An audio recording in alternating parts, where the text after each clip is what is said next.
building a business, doing these things, it takes time.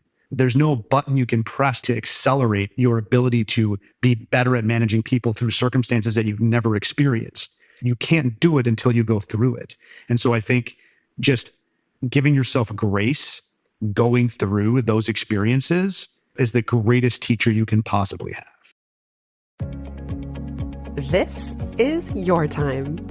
How can we earn twice as much in half the time with joy and ease while serving the highest good?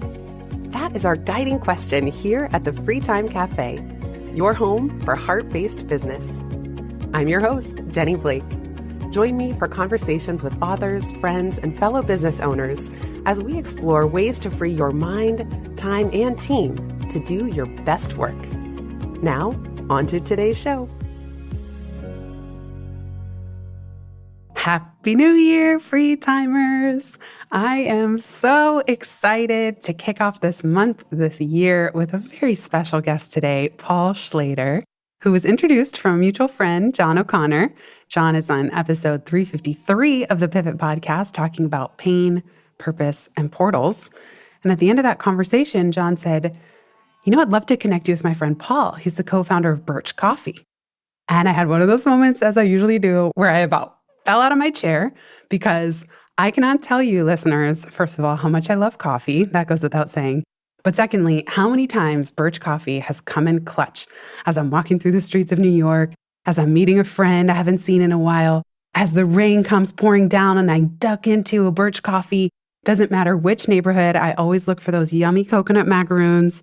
And now I get to say thank you live on the pod to Paul Schlader. Paul, welcome. Jenny, that was so sweet. Thank you so much. For me, there's a little bit of a surreal moment when people have a connection to Birch, and hearing that, it's very warming to my heart and just awesome. So thank you so much. Now I'm just going to have to resist all the coffee puns for the next 30 minutes of recording. I'm probably on my fourth or fifth cup today, so I'm a little, overexcited. It's true, though. I mean, I remember going to the Birch location. I want to say it's on 29th. Where was one of the early ones in New York City? It was 27th. 27th. Between 5th and Madison, yep. Yes. And it was just this magical little place. All the signage was so personal. There was a bookshelf, if I'm remembering correctly. It was even attached to this cool kind of expansive hotel situation. There was like dimly lit couches inside. Our first location, it was inside what was then the Gershwin Hotel. And if you remember, it had like those flames. People kind of always misunderstood like what it was. It was either flames or horns or something protruding outside of the facade of the building of the Gershwin Hotel. That was our very first location. We opened in 2009. And I appreciated the shout out on the books, the library that we had set up, because that was very much quite intentional for, how we wanted to get that going. I mean, it's really saying something that of all the coffee shops in New York City that I've been in almost 13 years of living here, I still remember that location, that Birch, the friend I met, the coffee I ordered, the bookshelf. I mean, it really is a testament. I don't mean to just fangirl out as I'm wont to do here on this show, but it's really a testament to what you've built. And listeners, I should give you Paul's proper official bio in case the one I gave doesn't suffice, that they started at that location. I didn't realize it was next to such an iconic spot. And since then, they've grown to 14 locations and counting. Maybe it's even more by now. They're doing 10x the revenue by the end of their third year in business. And they have a really inspiring mission behind it to serve our customers every need, every time, knowing every moment counts. I'm curious, Paul, because mission statements are not easy, as anyone listening can attest. They get corny quickly or wordy or overly corporate. How did you and your co-founder come up with this mission statement in particular? Jeremy and I try to be quite intentional on anything that we're saying. We don't like to seem hyperbolic. We don't want to misinterpret what is reality or ourselves in that, and just be honest. And that part of that is the foundation of our work, which comes from our sobriety. And I'm happy to talk about that more as well, if you'd like. In that honesty, the need to serve our customers every need, every time, knowing every moment counts, speaks to that we're in New York City. Time is precious. It's the one thing we never get back. And I remember Jeremy's father said that to me when we were first starting our business, is that time is the most precious resource we have because we never get it back. I really took that to heart in our work, knowing that any movement we have behind the counter and from how long it takes to place your order, to get your drink, to move out of the line, all of those things matter. And if we're intentional and meaningful behind those things, it's so seamless that you're able to do it in such an efficient way that the individual that's placing their order is able to just be at peace with how things move, right? Because there is that element of waiting. Fortunately, we have relatively busy stores, and with relatively busy stores, you have lines. And so how we navigate those lines is the most important part of our business. You mentioned just the facts of the business, opening a coffee shop in New York City. New York City is just notoriously difficult for restaurants, and that's why the food is so good here, because there's so much competition. Did part of you feel, I don't know, I don't want to put words in your mouth, crazy, insecure? What were you thinking saying, yes, we can start a coffee shop and it's going to be better than all the other coffee shops, or it's going to be unique somehow, and we can figure out how to thrive even up against the big chains? For us, it wasn't necessarily about being better than others. It was being ourselves and true to our ideals in our work. And we knew that if we were able to do that consistently and maintain our integrity in how we were making our beverages, when it came to sourcing coffee and how we're roasting, all those things, I don't accept anything less than absolute excellence in that part.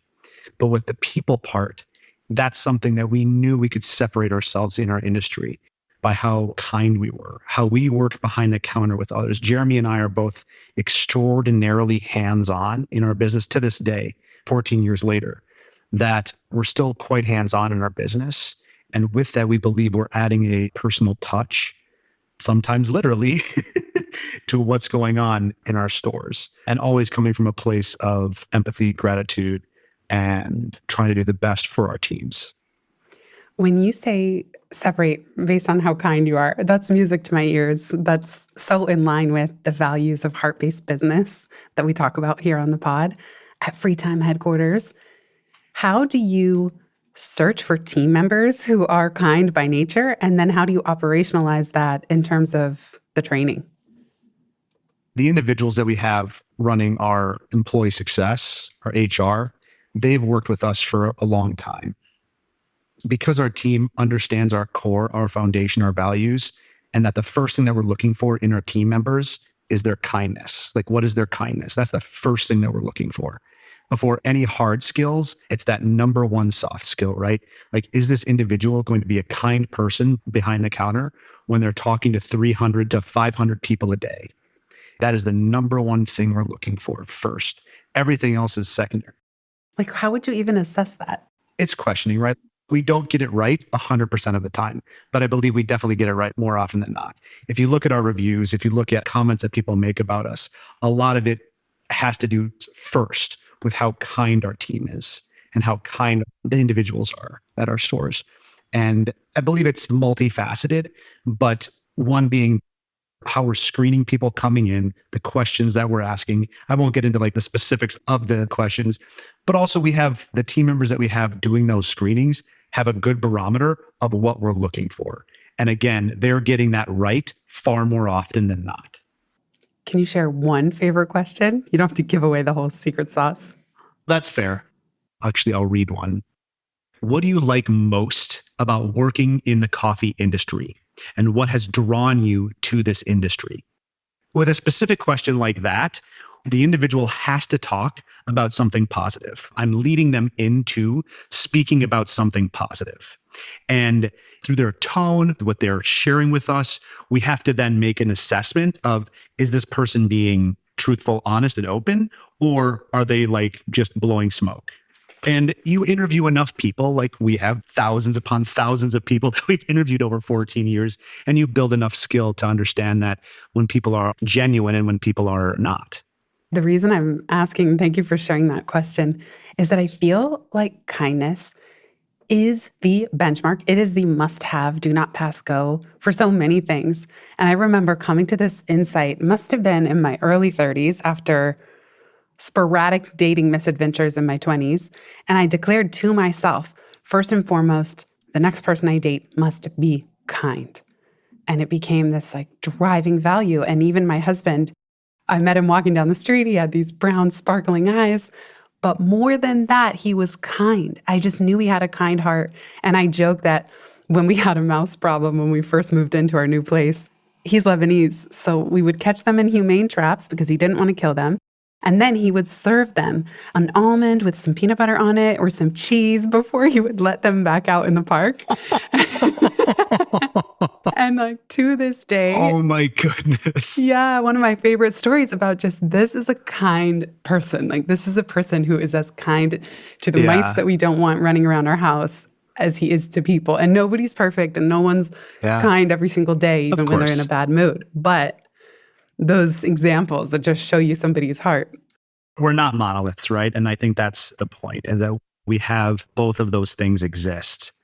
But if we're leaning more towards the kindness far more often than not, I mean, it's obviously that makes all the difference. Yeah, I can imagine it's like kind and passionate about coffee and can work in a fast-paced environment like a coffee shop. But I do remember all the Birch team members being really friendly and talkative. I always left feeling buoyant. Like, oh, I just had a fun New York City experience. I love those. We'll be right back just after this. Before we continue this conversation, I'd like to give a very special shout out to the sponsor of today's episode, Inbox Done, a company that replies to your email and manages your calendar so you can get back to what matters most. When you enroll as a client, Inbox Done assigns not one, but 2 dedicated human assistants to clone you. Now, this isn't AI we're talking about. These are 2 highly trained, highly vetted email management specialists who will custom build and operate a system to filter, reply to, and follow up on your emails with a goal of helping you reach Inbox Zero every day. Inbox Done hires native English speakers, primarily based in North America, and pay a fair wage. Now, having 2 assistants is important for redundancy because that means if one is out sick or they happen to leave, you're not up a creek having to start over from scratch. Part of managing email also includes tangential activities like social media replies, following up with leads so that you don't miss out on opportunities, and even other EA-related tasks that tend to come through email. Just consider, how many hours did you already spend on email today? How many hours have you already spent on email this week? What would happen if it was someone else's job to reply to those emails for you? How would you use that newfound free time? If you're a longtime listener, you know that email is one of my greatest sources of micro stress and micro guilt.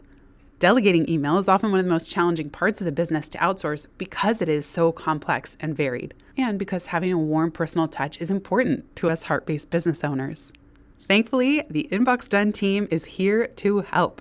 They're offering a strategy session for free timers with one of their specialists to see if delegating email to their team could work for you. Visit inboxdone.com/freetime to book your discovery call today. That's inboxdone.com/freetime. I can't wait to hear what you do with your newfound free time. Now, back to today's show.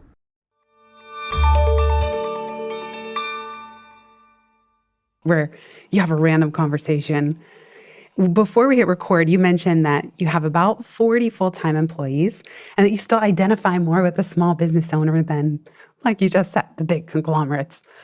Was there a point where you and your co-founder were at a fork in the road debating, do we stay this size, just a handful of locations?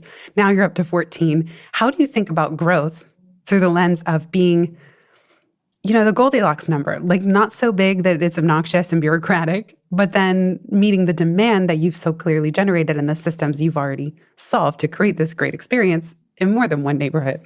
That is the question, because for us, we have no intention of being the behemoth. So currently, we're fundraising right now. We're doing our first fundraise, which in 14 years, we've bootstrapped the entire time. We're now entering a place where we don't want to. We want to grow a little bit more, but our growth number is not what I believe is an insane number as far as locations. We know that we're never going to be a 200, 300, maybe even 100 stores. That just is never going to be us because we don't need that. It's not something that we're necessarily looking to do because we want to be, and I specifically want to be involved in this for as long as I possibly can, as long as I'm loving this. Something that's too large, I believe we lose our joy. But to get back to your question, we didn't choose to grow. Our first store, we lost our lease. And so we got bought out of that hotel lease after 2 years of being open. And we had to build another store because it was either that or we were going to go out of business. Once we took the buyout and we actually were able to open 2 more stores because of that buyout. So it was these things that were seemingly beyond us, beyond our control, that we at first saw as massive hurdles that we had to clear, really ended up becoming gifts because they allowed us the opportunity to flex and grow personally, doing something we just didn't anticipate that we were going to be doing specifically at that time. We believed that we were going to eventually grow, but certainly not in the first 2 years. There was still so much that we were learning. Neither Jeremy or myself had ever owned a small business before. We were completely blind in what we were doing and learning very much on the fly. Both having worked in restaurants for the majority of our careers, but still not being the sole person responsible. There was a lot to that. And the decision was, I guess, kind of made for us that we had to evolve and expand. And then since then, it's been a kind of more gradual decision to open other stores in specific locations where we believe we will be successful. It's so interesting how sometimes those decisions are made for you, like you said. And at first it seems like horrible news. What a twist. The hotel's closing. We're getting bought out. But then it's so amazing that you're able to take the buyout and parlay one store now becomes 2. It's like the atom splits. And it shows you for the first time what it's like to run 2 concurrently. Was there at any point in the opening these last 14 stores where you had growing pains, like the complexity exceeded the current level of systems or training? Or, as I've seen with other small businesses, sometimes the demand is so high, they grow quickly, and then things start going haywire unless they up-level to a different way of thinking. So I'm curious if that happened to you at any point in these last 14 years. Yeah, still happening. Kind of a daily thing, as it were. Moving from 1 store to 2 stores was far more challenging than moving from 2 stores to 4 stores because we had already started to put systems in place from 2 stores to 4 stores. It was that initial leap of having 2 different spaces going, oh my goodness, what is going to happen on any given day? That part became our greatest hurdle at the beginning.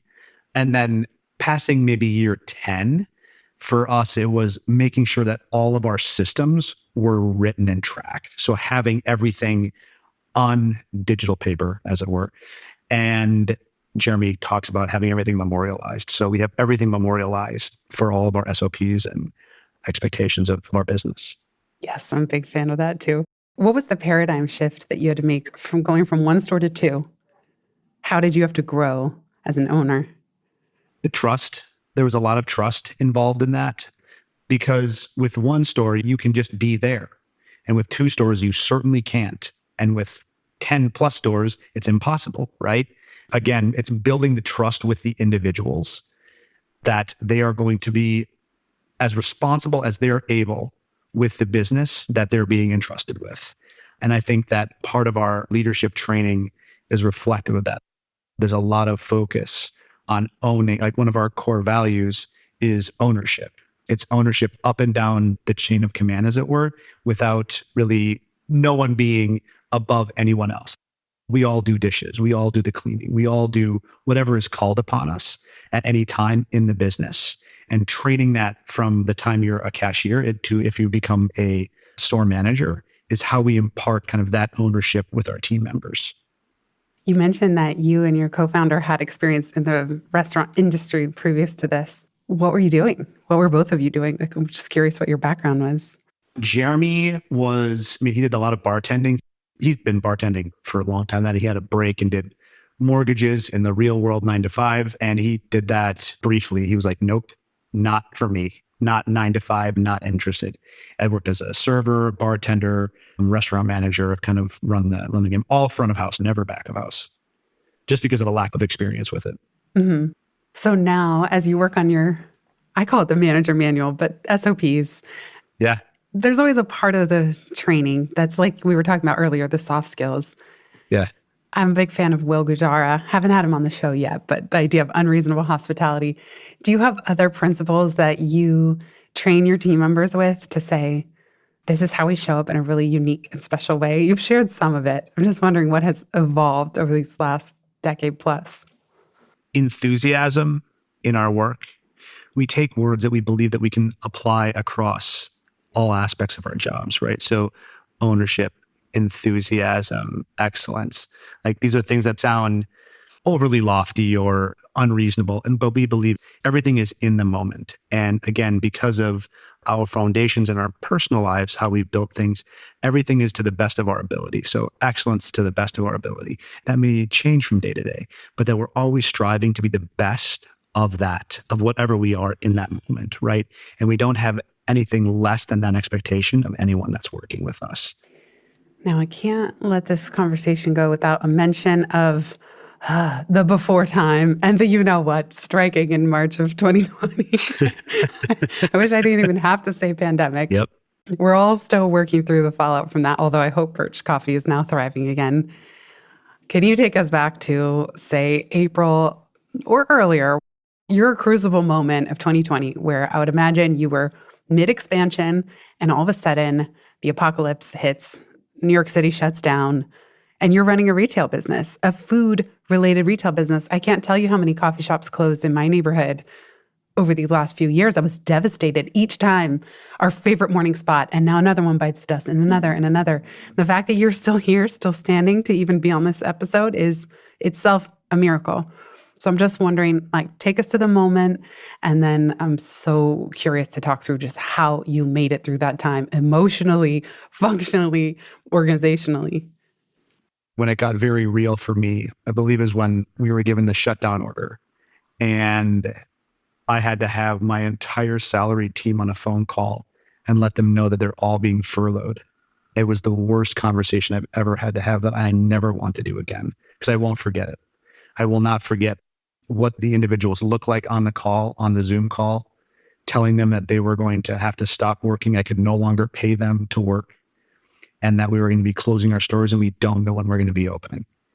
And it was extremely painful and very scary. And I remember hanging up with them and just sobbing, feeling like I was letting so many people down because I was taking away their livelihood.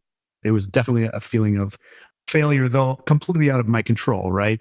But still, nonetheless, the sense. From that, very quickly, because we're small business owners and we're doers, we're immediately looking for opportunities to get things going again. So once they gave us a shutdown order, the conversation was, well, what can we do? We kept our head roaster on salary, and he and I were working and sending out coffee to individuals online. Online became our business. And we were shipping hundreds of orders a day, which we had never experienced before. And it was just the two of us. So that was a unique challenge for the two of us. But again, it kept our minds clear in doing that. In the meantime, Jeremy we have a mobile coffee cart that we do events with. He took our mobile coffee cart and our van, and he would load it up and go and serve coffee to frontline workers. And so he would go and give away coffee to frontline workers a couple times a week at hospitals and other areas around the city. Then we developed a program where we would let people buy coffee for frontline workers. That became another kind of revenue generator for the business that paid for individuals to get coffee given to them that they didn't have to pay for.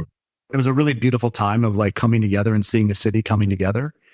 And as far as like how I kept things straight in my head, I have 3 children. My eldest, Emma, was with my parents at that time. They went and picked her up in Chicago and brought her back to Minnesota. And she was staying with them for a little bit. And my other 2, my younger 2, Ava and Wes, 9 and 12 respectively, were here with us in the apartment. And so as a parent, our experience was we were forced to keep things as grounded as we could with our kids and continue to move things day to day, try to find joy where we could find joy and peace where we could find peace. And maybe this was something that happened with you, Jenny, but we looked forward to 7 o'clock Scream every day. That was a big thing for us. just that venting and that ability to just like get all of that energy out that you wanted to get out outside. There was a release that came from that. That was our experience. And then finally we got the order that we could reopen. And so we slowly did and began to stagger our way back. We were very fortunate in that we were able to survive. As to your point, a lot didn't. And it was devastating to see so many companies go out. It was really sad to see that. The other side is seeing what's come since and how things have evolved in this city specifically has been, I believe, kind of joyous. I'm looking forward to what more is coming in the next few years. Thank you so much for sharing just your journey through these last few years. And yeah, that 7 p.m. when everyone would open the windows, stick their head outside and then bang on the pots and pans. I know if you don't live in New York City, you probably read about it or saw it on the news. I even included a snippet in one of my podcast episodes, but it really was this just collective gratitude every evening and for all the workers coming home. And it makes you want to cry just remembering I know. Me too. I'm like, don't do it. I know. This is our Oprah moment. Oh my goodness. Oh my gosh. And then what about the fact that you were paying leases? Were you able to renegotiate? Because that must have been sort of crushing, not sort of. Yeah. Very crushing to the business. The majority of our landlords were extremely gracious and did right by us and did right by their businesses. I have a lot of good to say for the majority of our landlords. There was one that didn't, and that ended poorly. And I'm disappointed with how that ended, but those things happen. In total, we lost 4 stores through the pandemic. Obviously devastating. Again, the majority of the landlords were extremely gracious and worked with us to get things back on track. We'll be right back just after this.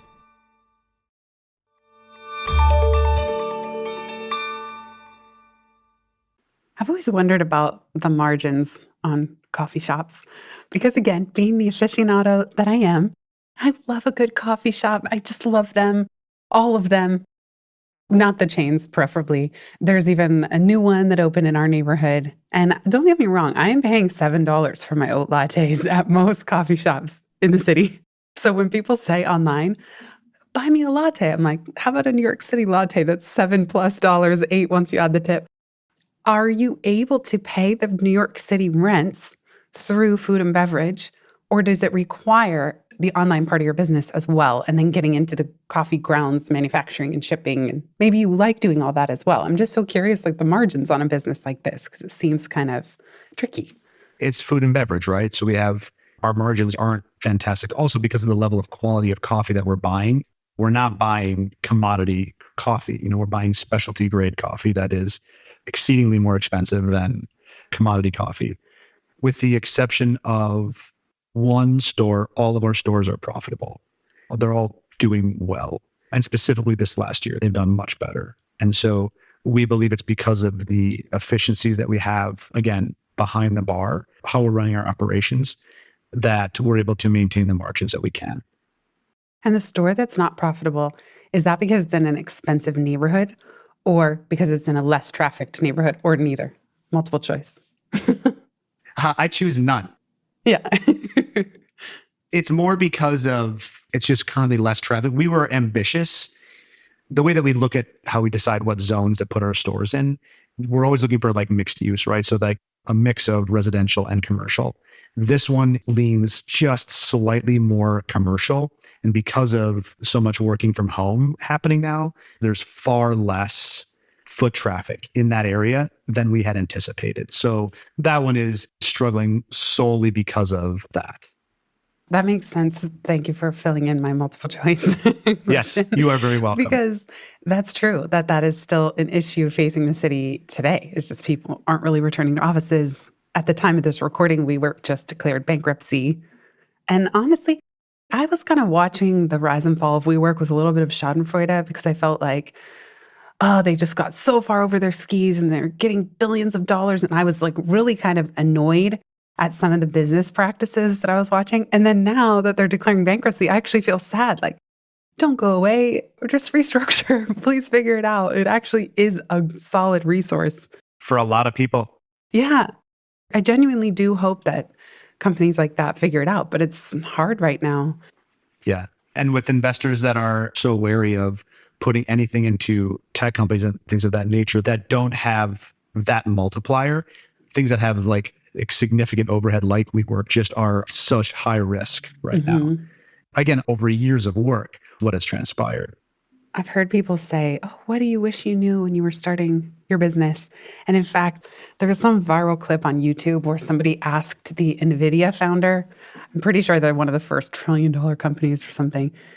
Anyway, he essentially said, I would have said, don't get into this business, like don't get into the world of entrepreneurship. And I think he was half joking, but just like, you have no idea what you're in for. Yeah. What do you either wish you knew when you were starting Birch Coffee, or what would you tell someone now just starting out? Another multiple choice. Choose your own adventure. I'll start with what I wish I knew. So if I'm perfectly honest, Jenny, if I knew what the next 10 years were going to look like and that there was going to be a pandemic, all that, I don't know what I would have done. I really don't know. I think for me, not knowing has been the best part of this adventure because that's how I learn along the way. And I'm responsive to things along the way best. And so that's been my greatest teacher. So I don't know that I would want to necessarily have anything given to me. Not that I wasn't constantly reading books, looking at things like, how can I be better at this? Not that I wasn't fully doing that all the time, but building a business, doing these things, it takes time. There's no button you can press to accelerate your ability to be better at managing people through circumstances that you've never experienced. You can't do it until you go through it. And so I think just giving yourself grace, going through those experiences is the greatest teacher you can possibly have. I would change nothing, if I'm being fully honest, with what I would want to know. As far as what I would recommend, I would lean into the giving grace to yourself, because building a business is hard and it takes time. There is no quick way, even with all the resources and money to do it. It doesn't change the fact that you're an individual or individuals who are trying to do your very best with your team, with your company, whatever it is. And it's going to be very hard, no matter what. If it's what brings you joy and brings light to you, then you should just do it. And whatever will transpire, and you'll make the decisions that you'll need to along the way. I love all these give yourself grace, permission slips. And also, this is a bumper sticker. You can't do it until you go through it. It's so true. Like sometimes no matter how many books you read, as you said, there's no button you can press to accelerate your ability to be better in certain areas. You can try to learn, you can read, and yet you can't do it until you go through it. It's so good. Yep. I think I just have a t-shirt now, Jenny. I know, seriously. Birch stickers. What? Let's put them at all stores. New swag unlocked. I never know how to say that silly word. No, that's it. You nailed it. Okay, Paul, the last question, and you kind of already gave us a permission slip around giving ourselves grace. If you could give fellow business owners permission to do something differently or drop something altogether, what would it be? I would say drop being hard on yourself. I'm very much saying that for myself in this, but it's something that I've seen repeatedly. I'll give a really quick example. So I was doing this coffee convention in Louisville, and I met this woman. Her husband was a coal miner, and now they're doing this mobile truck. He's been able to leave his coal mining job, and they've been able to support themselves. And I remember just talking to her and hearing her talk and just being so hard on herself for not doing a good enough job with her brand new business. And I had to just pause for a moment and say, your husband quit his coal mining job to do this with you. And you're doing this together and you're making money. I said, that is the most massive success in and of itself. And I think as entrepreneurs, we're constantly just berating ourselves for just never doing enough, never being good enough, whatever it is. And I would say that'd be the number one thing that I would give people permission to drop and just really just give themselves a hug, knowing that they are doing their very best in that given moment. That's beautiful. Thank you so much, Paul. I'm going to put the link to Birch Coffee in the show notes. Is there one or two locations that you hang out in most often so we can stalk you, obviously? Exactly. So just geo-track me, everybody. Yeah. I live by our store on 88th between 3rd and Lex. And so I'm there quite often. And then our store on Columbus Avenue between 95th and 96th Street. So they're pretty often as well. Well, maybe we'll have to do a free time flash mob. Don't worry, we don't have too many listeners here. One day we'll just show up. That sounds awesome. That sounds really fun. I know. That sounds Wait fun. a second. Got an idea. Thank you so much, Paul. Is there anything else you want to share or anywhere else you want to point people to learn more or keep in touch? birchcoffee.com. I mean, you did it. That's it. And I really appreciate the time and giving space for the conversation today.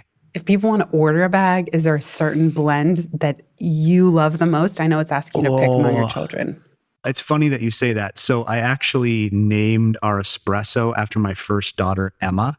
So it's a really good coffee and it's called Emma's Espresso. So go for that. My other two are, so when do we get a coffee? It's like, yeah, sorry, you guys were late to the game. I don't know that you're going to get one. Yeah. That's a really exceptional coffee. So it's a 3-bean blend. It's a really fantastic coffee. All right. So. I'll put that in the show notes too. This is not SpawnCon, I swear, but I would love to try the grounds. I know that it's your favorite and that it's Emma's blend. That's so sweet. Okay. I'm going to add that to the show notes. Paul, this was such a blast. Thank you so much. And thank you for keeping me caffeinated all these years Absolutely. in all these neighborhoods. Yeah. Thank you, Jenny. Thanks everybody for listening. If you've listened this far, you get a gold star. Thank you. Word of mouth is the most joyful way we can grow this show, and it helps us land interviews with the luminaries and insightful guests that you would most love to hear from. Please send this episode to a friend who might find it helpful. And for show notes and related links from this episode, visit itsfreetime.com. While you're there, make sure you're subscribed to the Time Well Spent newsletter.